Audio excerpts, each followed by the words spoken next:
And then you can see how badly some of these bricks were made. These were just filler bricks. They didn't. This one we found in the wall, like blocking up the window, so it must have been an extra one. And then they just used it. So they weren't too much better quality than the other bricks. I would say they're a little bit better quality. We're here at the Sigginstown brick factory today, and I have this nifty brick mold that my neighbor Maud made me, which is wonderful. I only really need 20 of them. And this is the process. So I dampen the brick mold because otherwise it's gooby and it really likes to be damp.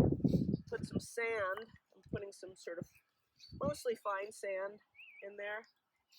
And it's like a cake. You gotta butter the tin and then you flour the tin.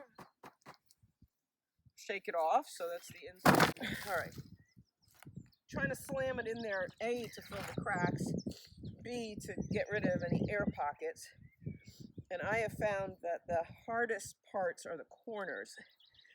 And I'm just gonna strike that off. Make sure this is the important curve. This is the only thing we care about, is this curve, which is the dolphin nose, or we're calling it.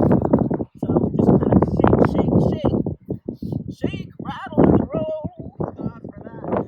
Shake. Oh, there we go. Woo! Just like that, it comes out. All right. So then, what I noticed is that it tends to curl up when the brick comes out.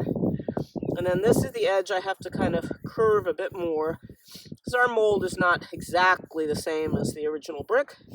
Here's the curve. And you can see here all of my bricks so far. I need to make about 40. I think I'm up to 20 something. And I'm using up the rest of my clay from the tiles because otherwise I'll run out. I want these to dry for the next, about 6 weeks. And then we're going to fire them in the field, and because they can't fire them in the kiln.